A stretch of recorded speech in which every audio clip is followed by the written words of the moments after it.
Philip Crowther joins us now with more insight. Philip, good evening to you. And what is the mood like in Lviv right now? Hi, good to be with you. It's a very, very quiet evening here again. There's a curfew here, after all, after 10 p.m. all the way until 6 a.m. Nobody to be seen on the streets. But more generally, what's the mood like here? Well, still relatively calm. The city of Lviv is one of those safe places, or cities considered safe places, within a city of war, within a country at war. What we're seeing here a lot of are refugees who are passing through. This is the city closest to the borders with Poland, but then also the likes of Hungary, Slovakia and Moldova further in the south. So a lot of those refugees who've seen the very worst of this war pass through here. But we also see a lot of movement in the other direction. This is where a lot of the humanitarian aid is organized, and indeed a lot of the defense aid passes through here too. And there are reports that Russian forces are moving into the west for the first time. Are you experiencing the reaction to that on the ground? Do people realize that?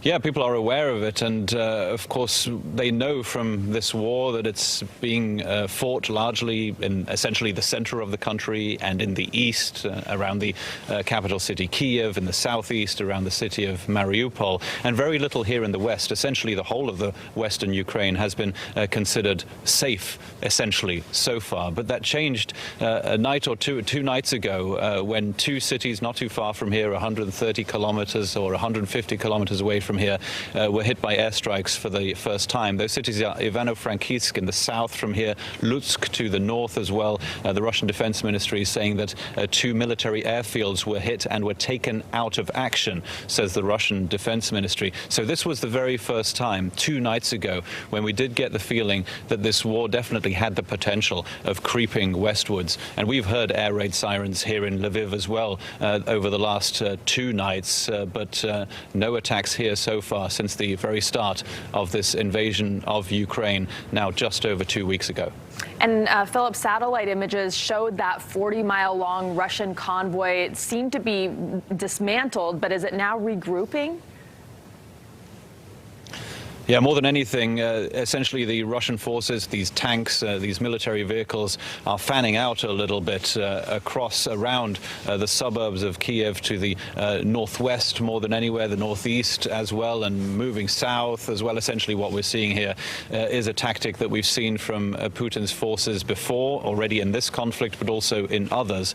The attempt is to encircle a city like Kyiv, and not necessarily try to take it with brute military force and get the tanks rolling into Kyiv. That is not necessarily the goal. The goal might very well just to suffocate the city, as the Russian forces are doing right now in the likes of Mariupol in the southeast, or Kharkiv, that's Ukraine's second largest city in the north. There is movement around the capital city Kyiv. There have been air raids. There have been attacks from Russian forces on the northern suburbs and the northwestern suburbs, and we expect that very much to continue over the next few days.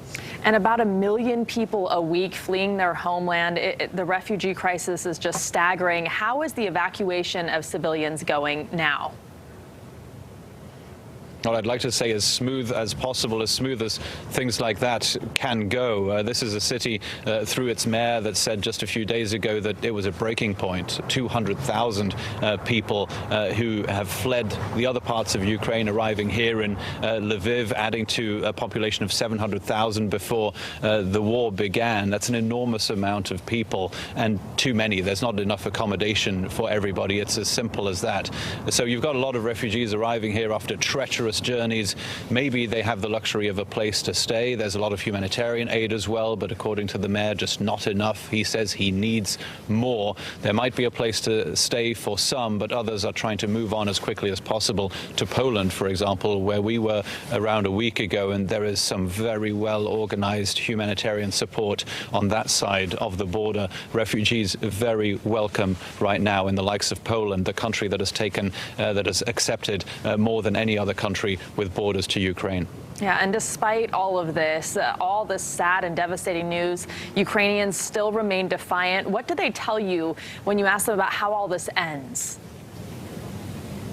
Yeah, defiant is the right word. There's a lot of talk about how there might be some kind of an agreement between Russia and Ukraine. There are very clear Russian demands out there to end this war. That would be for Ukraine to promise never to join NATO or the European Union, although that is enshrined in its constitution. It would include Ukraine accepting Crimea as part of Russia. That's not going to happen anytime soon. And also accepting the independence of these so-called separatist republics in the east. All of these are things that Ukraine already before the invasion absolutely rejected. And the people here absolutely reject any end to the war like that, even though it has been incredibly destructive, as you just mentioned. This is a very united people right now, very motivated, as are the armed forces, confident that they can fight back against this Russian invasion.